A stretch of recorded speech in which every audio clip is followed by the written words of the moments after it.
Thank you. We've 30 minutes, so we're going to keep it to that because you've all had a long run on this session. We've had Syria just a few hours ago, so I think most of you are here for that. So let's leave that apart, and we had a very good debate on that, and we'll do what Mark says. We'll just look at it in its broadest sense, because quite frankly, you know, religious and political extremism is something that applies everywhere. It's in my own case, and as you know, in Northern Ireland, the problems that went on for so long, that were painted being Catholic against Protestant. It wasn't so simple, but I suppose the political movements that people who were Catholic supported either the Social Democratic Labour Party, or they supported Sinn Féin, and the Protestants supported the Orange Order and the Unionists and the various loyalist parties. And when I was growing up, it was always, the elections were fair and free, but you always knew what the elections would be, because you were given the demographic breakdown of the constituencies, and you were told that in a constituency, I won't go through, mean nothing to a lot of you, but in some part of Northern Ireland, they'd say, well, the breakdown is 65% Catholics, 35% Protestants, and the election would always be 65% Catholic. And I said, God, they were very good at their figures. It was always that way. People voted on that basis, and while it not so simple as that, unfortunately, that's the way it was.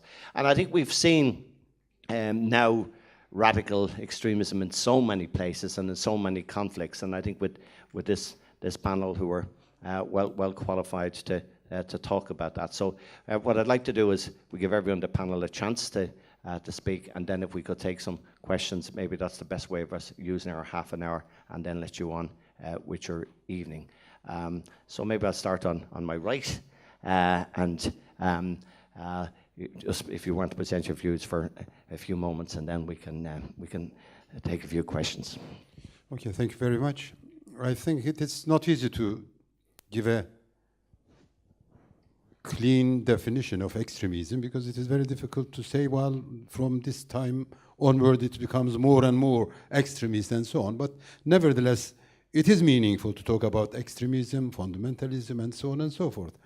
So in a way, I would like to begin with what just the previous speaker said about human rights, really. I think there is an agreement, a cognitive agreement, as far as the contents and the forms of human rights are concerned. So there is a kind of cognitive agreement, if I may say so. So it is a good beginning, really, to see whether an idea or a policy is in keeping with the spirit of fundamental human rights.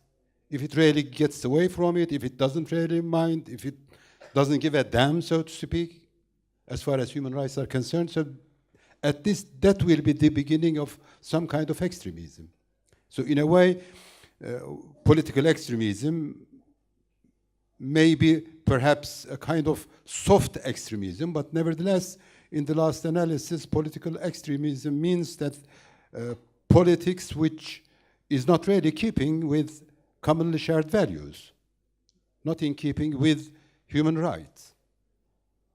Then we may try to analyze and criticize on that very ground what we really mean by political extremism. For example, if it is based on racism, on color, and on some interpretation, at least, of religion, that it may lead to extremism. When I say some interpretation of religions, because there is a possibility to see a kind of relationship between politics and religion which is not really extremism.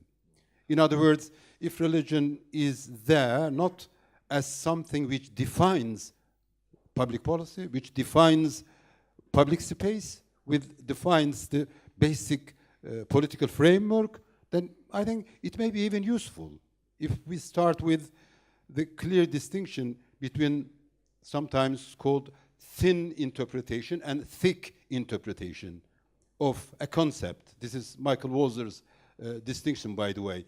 So it's quite possible, as far as the secular meaning of basic human rights and the secular meaning or political meaning of commonly shared values, then I think there is a possibility of agreement. Respect for human dignity, for example. It can be interpreted in a religious way as well. But we have to agree on the secular meaning, at least the minimal meaning of that very concept. Then when we try to justify it, for example, some may go to Jesus Christ, and some may go to the Quran and say, well, even the Quran supports commonly shared values, respect for human dignity, rule of law, democracy, accountability, as you yourself said, and transparency, plurality and pluralism as a political approach. So if culture or religion, is cultural understanding and religious understanding is keeping with these commonly shared values and fundamental human rights, I think it may be useful. Even, for example, Professor Habermas once said that religion has no place in politics, but later on he said, well, it may have a psychological force to support human rights, to support commonly shared values. It is possible, actually. I think, saw it in Turkey, for example. Many times within Turkey and outside Turkey, I said, well, full membership in the EU for Turkey is good.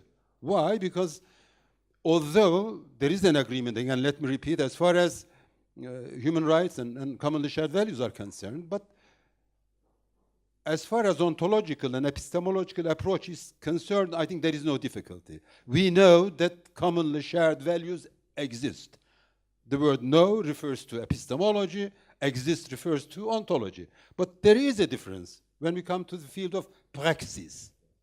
So there, of course, we have to accept that Europe is really much better as far as the application of commonly shared values are concerned, more successful comparing with other parts of the world. So then we may really go through some analogies, some comparisons, and so on. But let us not preach each other about the thin meaning of justice and so on and so forth. So, and let us not call these values European values, or some fundamentalist Protestant says Christian values. They are really values that exist in practically all cultures. But the major difference, again, let me repeat, the major difference is related to the field of practice rather than to the field of the thin meaning of human rights, of the thin meaning of commonly shared values. For the time being, thank you. Very much. I think Cyprus was a little bit like Ireland one time too. I think you had your own divergence, and diversity was also created its difficulties. We are very proud of our diversity, and we have different religions, different ethnic backgrounds, but there is commonality also. There is a Cypriot culture because all these communities have lived together for over 500 years, some of them even before that.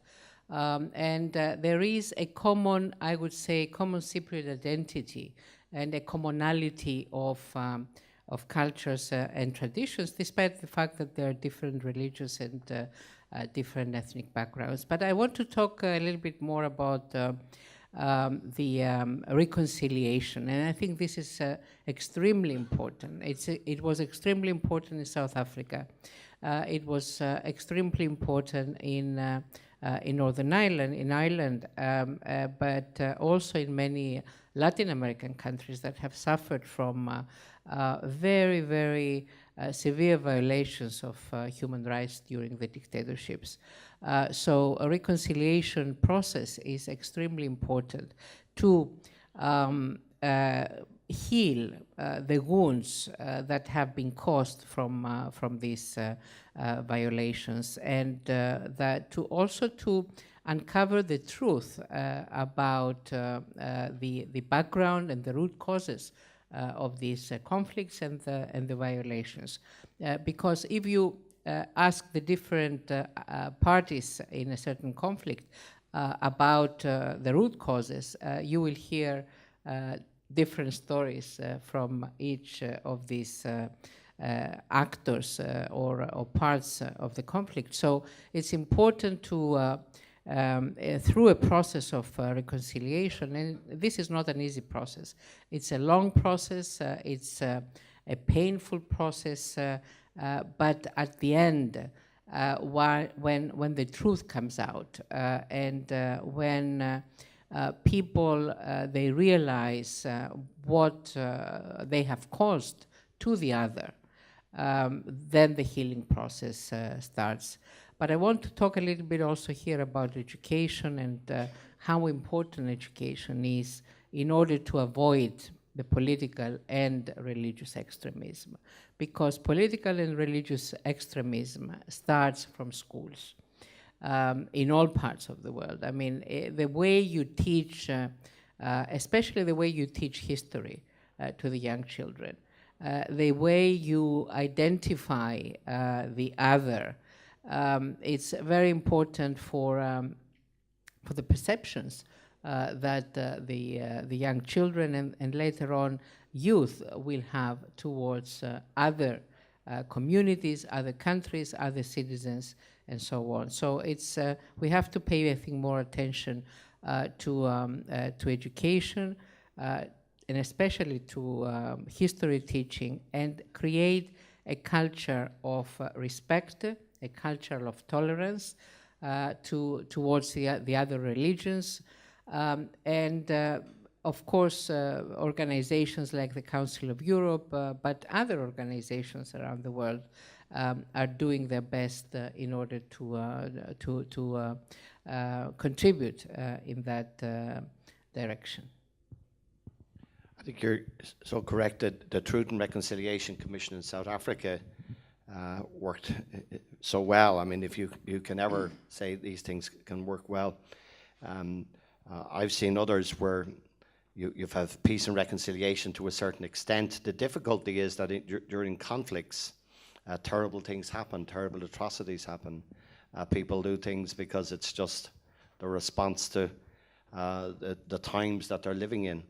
The torture is all afterwards then when they have to come to terms with these things, and it's to try and find a vehicle to allow them come to the terms with this. One of the big issues we still have in Northern Ireland is the disappeared people who were killed and executed by various sides in the Troubles and buried, and all as the families, whether they're Catholic or Protestant, they have Christian traditions, and all as they want to do is to get the bodies back or get the remains back, even sometimes 30 years, just to have a Christian burial.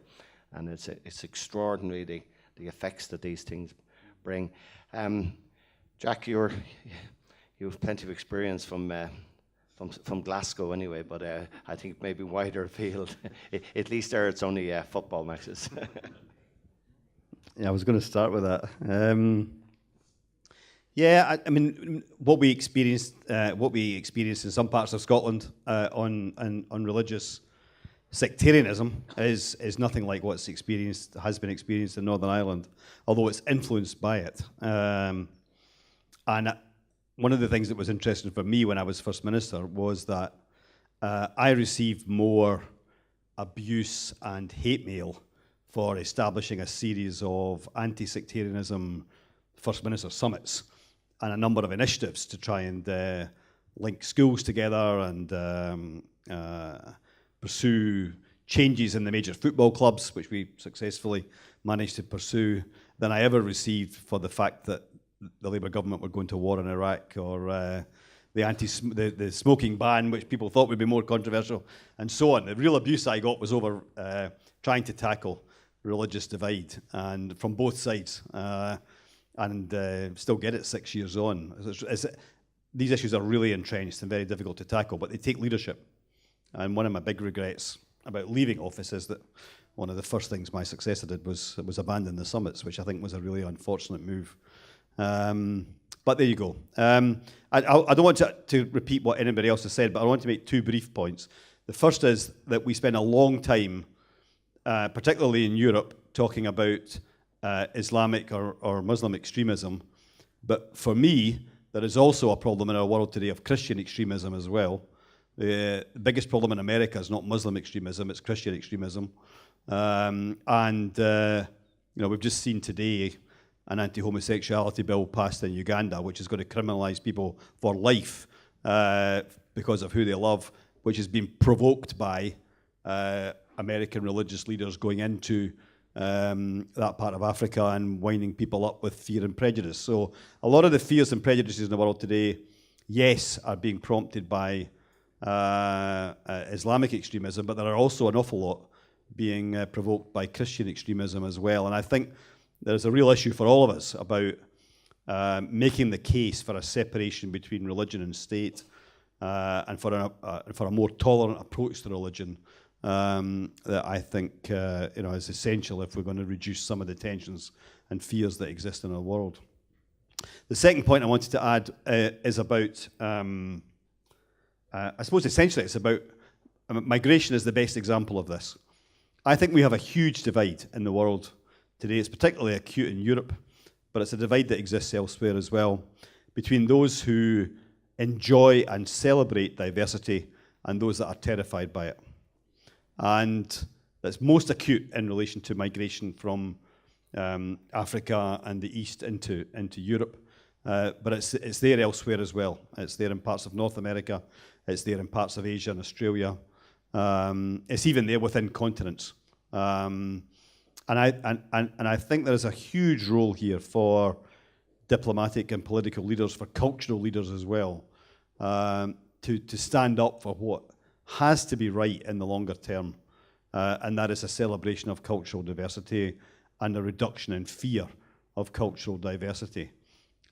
We face the prospect in Europe of possibly the largest political bloc in the European Parliament after the elections this year being a group of combined extreme right-wing parties standing on anti-immigration, anti-European platforms across the European Union.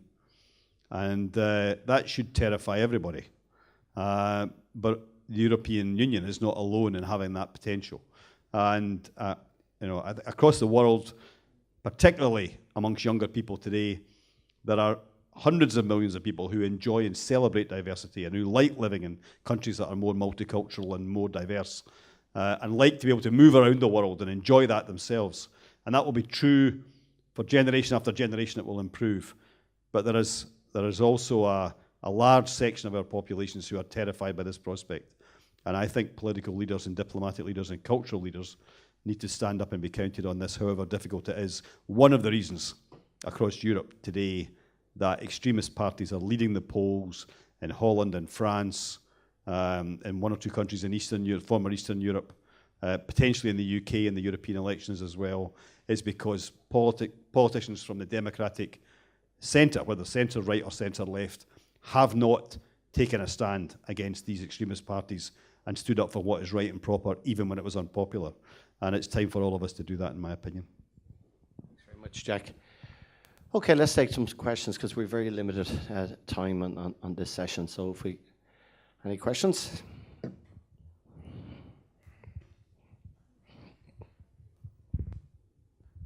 Yes, Shumantra Ghosh from Qatar Museums Authority.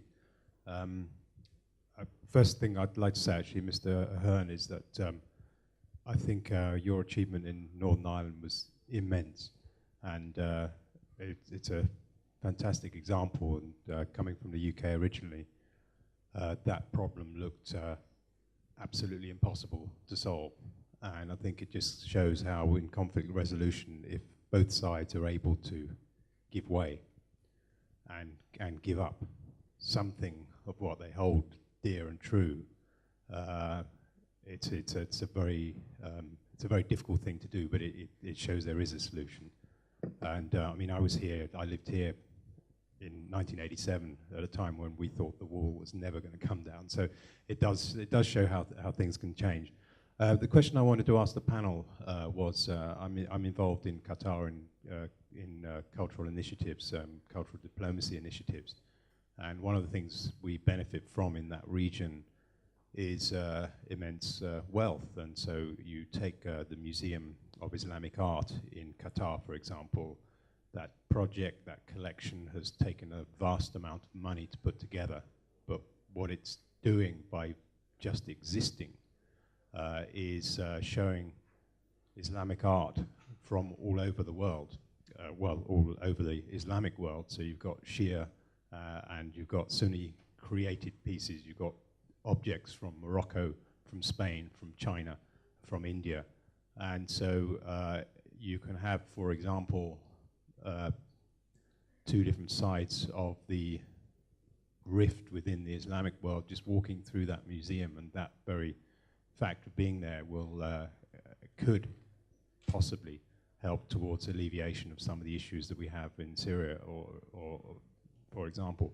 But if you look at what's happening I think one thing that's common in governments across the world is that the culture ministry or the cultural attaché is way further down in terms of significance from, say, the Foreign Office, the Defense Minister, the Trade Minister.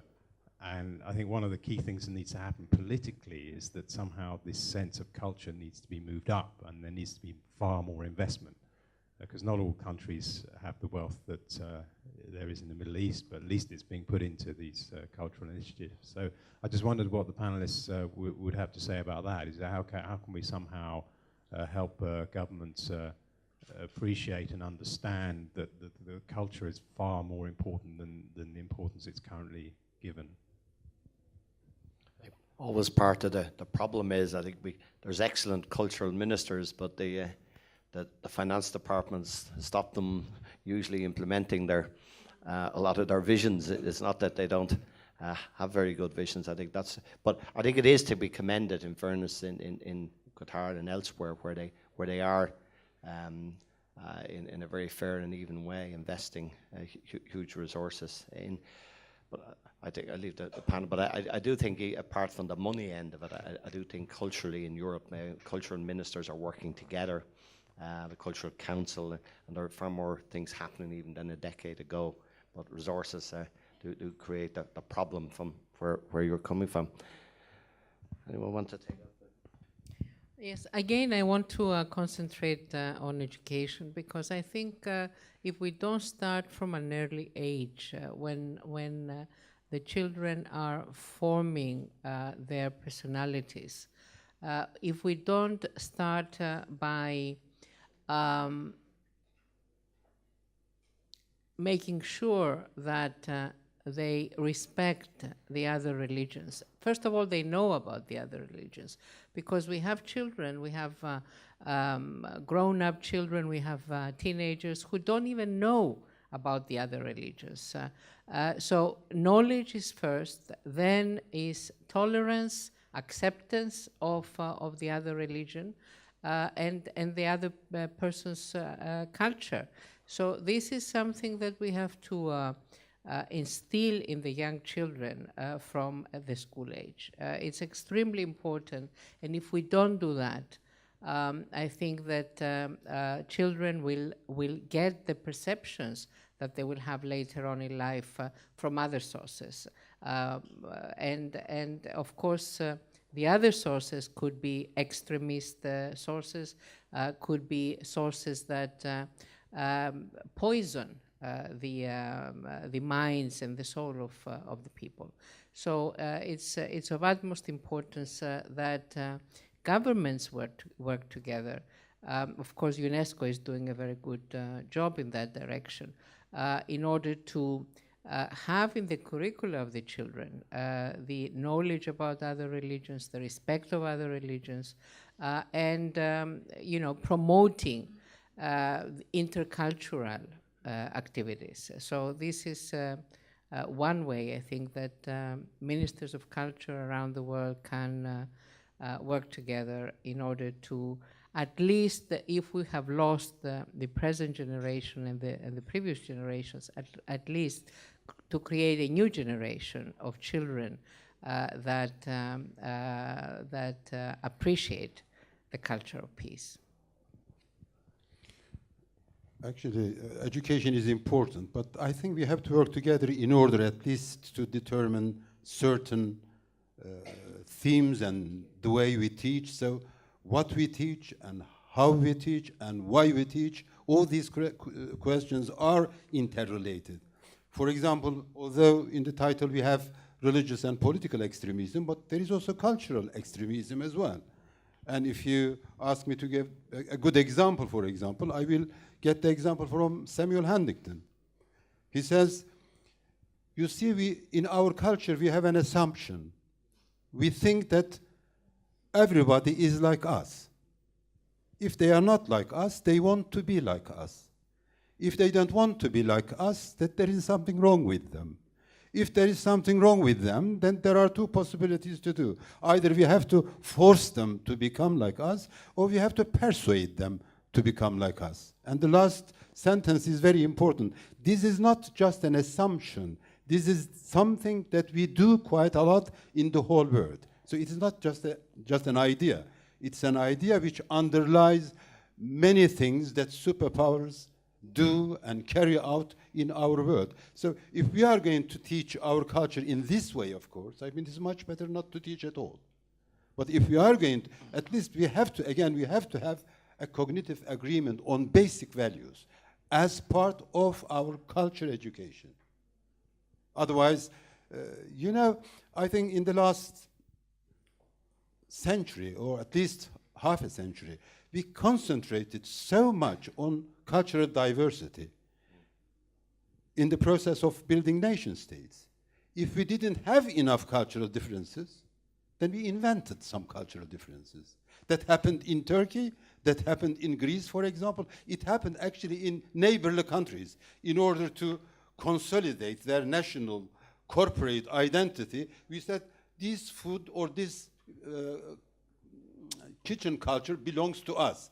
Whereas it is, in many cases, a common culture between Greece and Turkey, for example. So both countries, actually, not all neighboring countries, invented certain differences which have no ontological meaning, really, because they are everywhere. They are very common culture. So at least the neighboring countries ought to get together in order to frame a good framework within which we can carry out a humane, a creative, and also a sort of result-oriented culture education. Any other question? Yep, in the front. My comment and question has been prompted by what Lord McConnell said about migration. I'm an avid moviegoer, and there's a movie by Roland Emmerich, The Day After Tomorrow. And in this movie, there's a scene where a scientist is talking to the Vice President of the United States, who, oddly enough, looks like Dick Cheney. The movie's a few years old. And there's an impending cold front coming, which is freezing everything in its path. And they're discussing what measures have to be undertaken to deal with the situation. And the vice president asked the scientist, well, what do we do? And he says, well, we have to evacuate everything north of Missouri.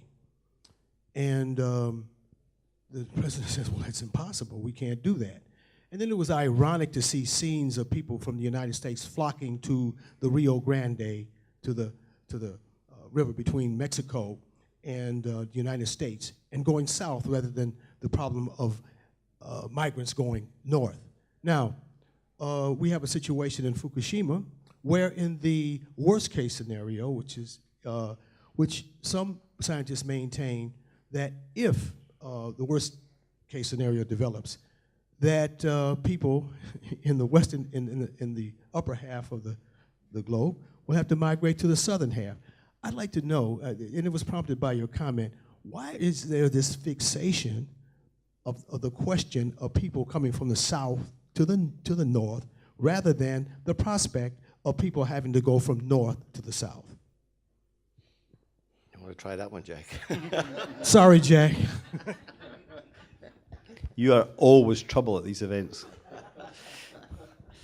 Well, I mean, the reason this is happening at the moment is economic, largely economic. But my point is that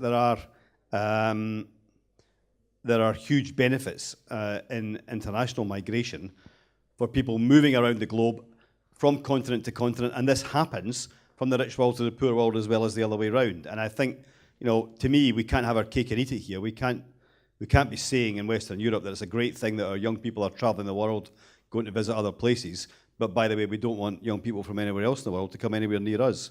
And I think that's, we need to get the messages on this down to that really simple level, that we're living in a different kind of world today.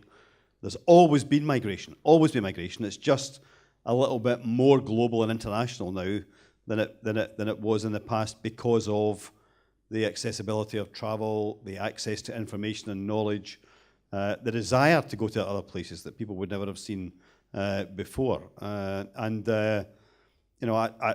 think it is possible to make this case, but it's going to take some time and it's going to take some courage, but it needs to be made. And we can't. And I tell you one thing. I hear people criticise President Obama off and on, and although I agree entirely with what Bertie said about the way in which he changed the multilateral approach of American foreign policy over the last 5 years. And I hear people criticise him for a number of things, but the stand that he has taken on the children of illegal migrants in the United States having a legal right to citizenship, I absolutely endorse. Again, a humane, sensible approach for the country and for the individuals involved. So, I think it is possible to take leadership on these issues. I think it's possible to make a stand and to make an intelligent argument against those who try and exploit simple fears. But it needs to be made. It can't just be left. Thanks very much, Jack. It's the end of a long day, so I just want to thank the panel. I want to thank you in particular. You've been here, I think, for all our speeches today, and I want to thank you for being so patient. Hand you back to the chairman, to Mark. Thanks, Mark.